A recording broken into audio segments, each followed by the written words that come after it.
जेनरेटिव्ह AI म्हणजे जेनरेटिव्ह AI याबद्दल हल्ली खूपच चर्चा होते नाही का?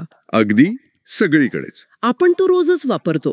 म्हणजे चॅट ॲप्समध्ये आपण त्याच्याशी बोलतो, त्याला प्रश्न विचारतो.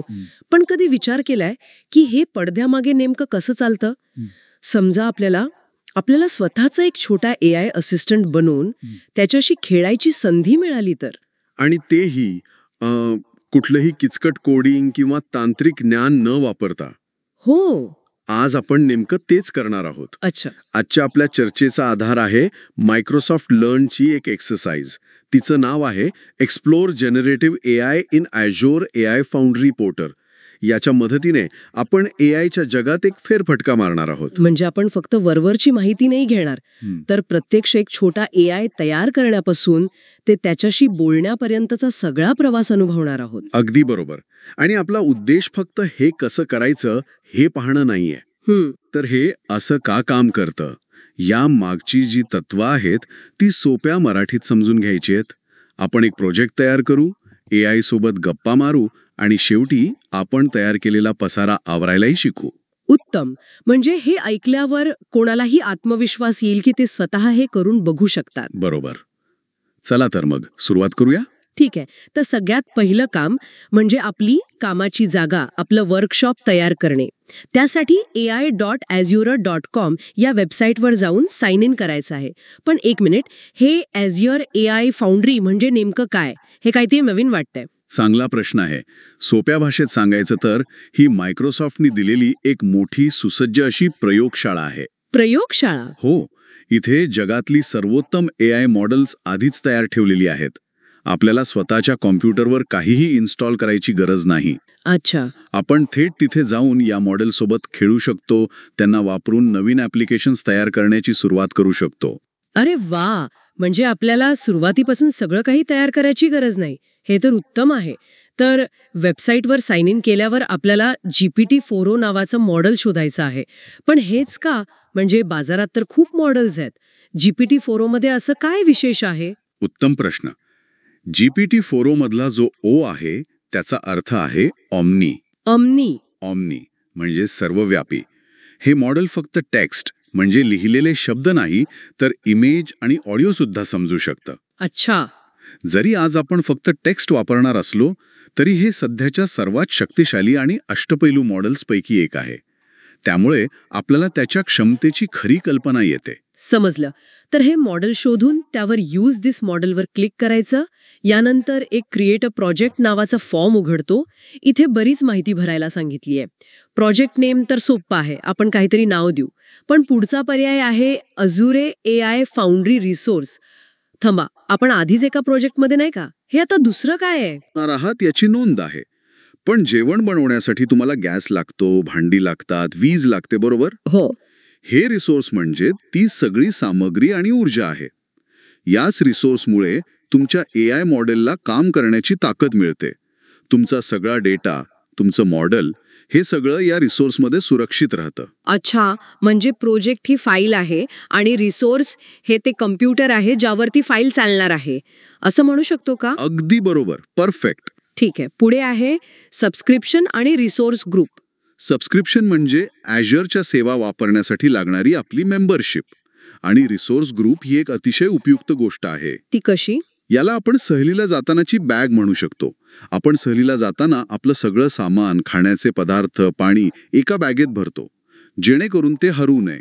हो. आणि परत येताना सोपं जातं. बरोबर. तसंच या प्रयोगासाठी लागणाऱ्या सगळ्या गोष्टी, तुमचे इंजिन, तुमचं मॉडेल, हे सगळं एका रिसोर्स ग्रुप नावाच्या फोल्डरमध्ये किंवा बॅगेत एकत्र ठेवलं जातं. आणि यामुळे नंतर साफसफाई करणं खूप सोपं जात असणार. फक्त ती बॅग उचलून बाहेर ठेवायची, बरोबर? अगदी बरोबर. आणि शेवटचा पर्याय आहे रिजन म्हणजे ठिकाण. याचं काय महत्त्व आहे? याचे 2 महत्त्वाचे पैलू आहेत. पहिला तांत्रिक आहे. रिजन म्हणजे तुमचे सर्व्हर्स कोणत्या देशात किंवा शहरात आहेत ते ठिकाण. आपण शक्यतो आपल्या जवळचं ठिकाण निवडतो, जेणेकरून प्रतिसाद लवकर मिळतो. ओके. पण या पलीकडे एक व्यावसायिक विचारही असतो. काही देशांमध्ये डेटा प्रायव्हसीचे खूप कडक नियम असतात, जसं युरोपमध्ये GDPR. त्यामुळे कंपन्यांना त्यांचा डेटा त्याच रिजनमध्ये ठेवावा लागतो. अरे वा. ही माहिती महत्वाची आहे. म्हणजे हे फक्त स्पीडसाठी नाही, तर कायदेशीर कारणांसाठीही महत्वाचं आहे. हो. ठीक आहे.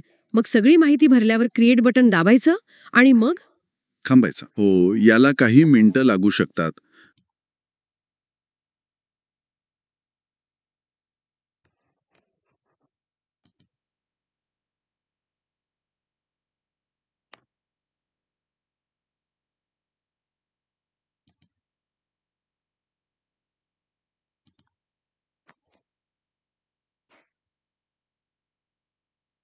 कारण पडद्यामागे एझर आपल्यासाठी एक पूर्ण व्हर्च्युअल वर्कशॉप तयार करत असतं. पण एकदा का ते तयार झालं, की मग आपण खऱ्या गमतीला सुरुवात करू शकतो. चला, तर आता आपलं वर्कशॉप तयार झालंय.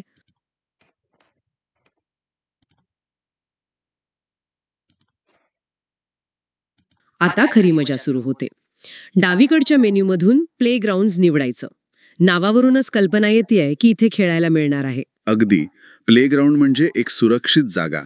जसं लहान मुलांसाठी खेळायला मैदान असतं, जिथे ते पडले तरी फार लागत नाही. तसंच हे डेव्हलपर्ससाठी एक मैदान आहे.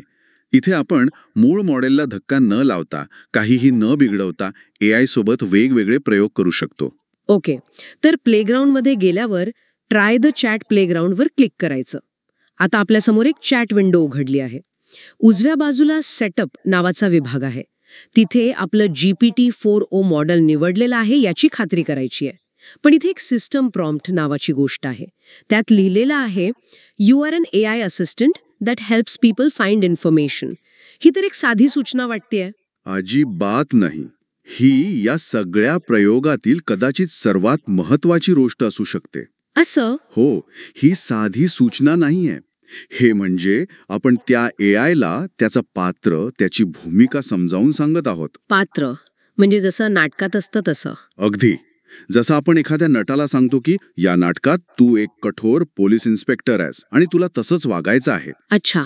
तसंच आपण AIला सांगतोय की तू एक मदत करणारा, माहिती शोधून देणारा असिस्टंट आहेस. वा, म्हणजे आपण त्याला एक व्यक्तिमत्वच देत आहोत आणि ह्याच एका सूचनेच्या आधारावर तो पुढची सगळी उत्तरं देणार. हे खूपच इंटरेस्टिंग आहे. हो, आणि याच तंत्राला मोठ्या स्तरावर AI अलाइनमेंट असं म्हणतात. म्हणजे AIला मानवीय मूल्यांशी आणि अपेक्षांशी जुळवून घ्यायला शिकवणे. समजलं. आपण इथे तेच अगदी लहान प्रमाणात करत आहोत. चला तर मग या आपल्या माहिती देणाऱ्या असिस्टंटची परीक्षा घेऊया. आपण त्याला पॅरिसच्या ट्रिपबद्दल काही प्रश्न विचारू. चॅटबॉक्समध्ये पहिला प्रश्न टाकूया. I am planning a trip to Paris in September. Can you help me? आता तो यावर काहीतरी उत्तर देईल. जसं की सप्टेंबरमध्ये हवामान कसं असतं, कोणती ठिकाणं बघावीत वगैरे. जेनरेटिव्ह AIची गंमत ही आहे की प्रत्येक वेळी उत्तर थोडं वेगळं असू शकतं. कारण तो प्रत्येक वेळी नव्याने विचार करून उत्तर तयार करतो. बरोबर. आता पुढचा प्रश्न विचारू. Where's a good location in the city to stay? इथे गंमत म्हणजे मी पॅरिस असं परत लिहिलेलं नाहीये, फक्त द सिटी लिहिलंय. आणि तरीही त्याला ते कळतं. हो. कारण तो मागचा संदर्भ लक्षात ठेवतो. हे खूप महत्वाचं आहे. अनेक साधे चॅटबॉट्स प्रत्येक प्रश्न नवीन समजून उत्तर देतात, ज्यामुळे संभाषण तुटक वाटतं. अगदी. मला अनेकदा चॅटबॉट सोबत बोलताना तोच त्रास होतो. मी एक प्रश्न विचारते आणि पुढच्या प्रश्नात तो आधीचं सगळं विसरून जातो. बरोबर. पण हे मॉडेल संभाषण लक्षात ठेवतं. एखाद्या हुशार मित्राशी बोलल्यासारखं वाटतं. आता अजून खोलात जाऊया. तिसरा प्रश्न. Can you give me more information about dining options near the first location? याला आयटिरेशन म्हणतात, बरोबर? म्हणजे एकाच संभाषणावर आधारित अजून माहिती विचारत राहणे. अगदी बरोबर. आता आपण अजून एक प्रगत गोष्ट करून बघूया. ओके. आतापर्यंत तो त्याच्याकडे असलेल्या अफाट माहितीतून उत्तर देत होता, पण आता आपण त्याला एका विशिष्ट माहितीच्या स्रोतापुरतं मर्यादित करूया. याला ग्राउंडिंग असं म्हणतात. ग्राउंडिंग म्हणजे काय? त्याला जमिनीवर आणायचं का? तसंच काहीसं. म्हणजे त्याच्या उत्तराला एका विशिष्ट माहितीच्या आधारावर ग्राउंड करणे किंवा बांधून ठेवणे. आपण त्याला पुढचा प्रॉम्प्ट देऊया.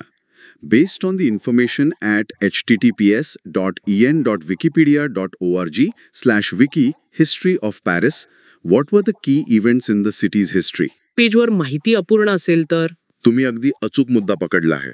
हा एक ट्रेड ऑफ आहे. ग्राउंडिंगमुळे उत्तरं जास्त अचूक, विश्वासार्ह आणि आपल्या अपेक्षेनुसार मिळतात. तो स्वतःच्या मनाने काहीही सांगणार नाही. पण हो, यामुळे त्याची कल्पनाशक्ती मर्यादित होते. त्यामुळे आपल्याला अचूकता हवी आहे की कल्पकता, यानुसार आपण हे तंत्र वापरायचं की नाही हे ठरवू शकतो. समजलं. आता उत्तराचं स्वरूप पण ठरवता येतं का? म्हणजे मला समजा यादी हवी असेल तर? नक्कीच. पुढचा प्रॉम्प्ट बघूया. What are the top 10 sites to see in Paris? Answer with a numbered list in order of popularity. Wow! हे म्हणजे आपल्याला भाजी कशी चिरून हवी आहे, उभी की आडवी, हे भाजीवाल्याला आधीच सांगण्यासारखं आहे. अगदी. आपल्याला जसं हवं तसंच उत्तर मिळतं. आणि हीच प्रॉम्प्टिंगची कला आहे. तुम्ही जेवढा स्पष्ट, नेमका आणि संरुचित प्रश्न विचाराल, तेवढंच चांगलं आणि उपयोगी उत्तर तुम्हाला मिळेल. भविष्यात ही एक महत्त्वाची कला ठरणार आहे. ठीक आहे, आपण गप्पा तर मारल्या, सगळं छान काम करते, पण जे ॲप डेव्हलपर्स असतात ते याचं खरंखुरं ॲप कसं बनवतात? ते हेच प्लेग्राऊंड त्यांच्या ॲपमध्ये वापरतात की काही वेगळी प्रक्रिया आहे? नाही, हा प्लेग्राऊंड फक्त प्रयोग करण्यासाठी आहे. खरं ॲप बनवण्यासाठी कोड लिहावा लागतो. पण ॲज्युअरने इथे डेव्हलपरचं काम खूप सोपं केलं आहे. कसं? त्यासाठी इथे वर व्ह्यू कोड नावाचं एक बटन आहे. त्यावर क्लिक केल्यावर काय होतं? हा काही मॅजिक कोड आहे का जो तसाच्या तसा वापरता येतो? मॅजिक नाही, पण मॅजिकपेक्षा कमीही नाही. त्यावर क्लिक केल्यावर एक नवीन विंडो उघडते. ओके. तिथे वेगवेगळ्या प्रोग्रामिंग भाषांमध्ये जसं की पायथॉन, सी शार्प, जावास्क्रिप्ट यांमध्ये तयार कोड दिसतो. आणि हा कोड आपण जे संभाषण केलं त्यावर आधारित असतो. म्हणजे डेव्हलपर्ससाठी हे एक मोठं शॉर्टकट आहे. पण हा कोड तसाच्या तसा वापरता येतो का की त्यात मोठे बदल करावे लागतात? सहसा हा एक उत्तम स्टार्टिंग पॉइंट किंवा सुरुवातीचा साचा असतो. यात API की सारखी संवेदनशील माहिती भरावी लागते. शिवाय ॲपच्या गरजेनुसार एरर हँडलिंग किंवा युजर इंटरफेसची जोडणी करावी लागते. पण 90% काम म्हणजे मॉडेलशी कसं बोलायचं, त्याला प्रश्न कसा पाठवायचा, उत्तर कसं घ्यायचं, हे सगळं एज्युअरनी करून दिलेलं असतं. म्हणजे डेव्हलपरचा आठवडाभराचा वेळ काही तासांवर येऊ शकतो. नक्कीच. आणि आता सगळ्यात महत्वाचा भाग, आपलं काम झालंय, प्रयोग करून झालाय, आता पुढे काय? सगळं असंच सोडून द्यायचं? अजिबात नाही. काम झाल्यावर साफसफाई करणं खूप महत्वाचं आहे. विशेषतः जेव्हा आपण क्लाउड सेवा वापरतो. अच्छा. हो, नाहीतर महिन्याच्या शेवटी एक मोठं सरप्राईज बिल येऊ शकतं. साफसफाई म्हणजे काय डिलीट करायचं? आणि ते इतकं महत्वाचं का आहे? हे खूप महत्वाचं आहे कारण क्लाउड सेवा विजेच्या बिलासारख्या असतात. हो. घरात आपण लाईट, फॅन, AC वापरतो, त्याचं बिल येतं. हो. जर आपण घराबाहेर जाताना ते बंद केलं नाही तर मीटर चालूच राहतं आणि उगाचच बिल वाढत राहतं. क्लाउडचंही तसंच आहे. बापरे. आपण तयार केलेले रिसोर्सेस वापरले नाहीत तरी ते जागा अडवून ठेवतात आणि त्याचे पैसे आकारले जातात. मला आठवतंय, सुरुवातीच्या काळात मी एकदा एक मोठं व्हर्च्युअल मशीन असाच चालू विसरले होते. महिन्याच्या शेवटी जे बिल आलं ते बघून मला कळलं की क्लाउडमधली साफसफाई ही घरातल्या साफसफाईपेक्षा जास्त महत्वाची आहे. अगदी बरोबर. म्हणूनच आपण सुरुवातीला रिसोर्स ग्रुप नावाची बॅग तयार केली होती. अच्छा, त्यामुळे आता साफसफाई सोपी आहे. हो. मग ही स्वच्छता मोहीम कशी राबवायची? त्यासाठी आपल्याला ॲझरच्या मुख्य पोर्टलवर जायचं आहे, portal.azure.com. तिथे जाऊन आपण जो रिसोर्स ग्रुप तयार केला होता, ती आपली सामानाची पिशवी. बरोबर, ती शोधायची. त्या रिसोर्स ग्रुपवर क्लिक करून डिलीट रिसोर्स ग्रुप हा पर्याय निवडायचा. ओके. तो आपल्याला खात्री करण्यासाठी रिसोर्स ग्रुपचं नाव पुन्हा टाईप करायला सांगेल. आपण नाव टाईप करून कन्फर्म केलं की एझर त्या ग्रुपमधल्या सगळ्या गोष्टी डिलीट करून टाकेल. म्हणजे आपली जागा मोकळी होईल आणि आपल्याला बिल येणार नाही. अगदी. तर आजच्या या चर्चेचा आढावा घेऊया. आपण एझरच्या जगात एक वर्कशॉप तयार केलं. GPT-4o या शक्तिशाली मॉडेलला आपलं असिस्टंट बनवलं. त्याच्याशी पॅरिसच्या ट्रिपबद्दल गप्पा मारल्या आणि चांगल्या उत्तरांसाठी चांगले प्रश्न कसे विचारायचे यामागचं शास्त्र शिकलो. हो. आणि या छोट्याशा एक्सरसाइजमधून आपण जनरेटिव्ह AIच्या वापराची काही मूळ तत्व समजून घेतली. पहिलं म्हणजे सिस्टम प्रॉम्प्ट वापरून AIला व्यक्तिमत्व आणि भूमिका देणं. बरोबर. दुसरं, संवादाचा संदर्भ लक्षात ठेवण्याची त्याची क्षमता. तिसरं, ग्राउंडिंग वापरून उत्तरांना अचूक बनवणं. आणि चौथं, उत्तराचं स्वरूप ठरवून आपल्या गरजेनुसार प्रतिसाद मिळवणं. बरोबर. हेच तर AIला प्रभावीपणे वापरण्याचं रहस्य आहे. खरंय. हे फक्त पॅरिसच्या ट्रिपपुरतं मर्यादित नाहीये, तर कोणत्याही कामासाठी हेच नियम लागू होतात. आजच्या चर्चेच्या शेवटी श्रोत्यांसाठी एक विचार.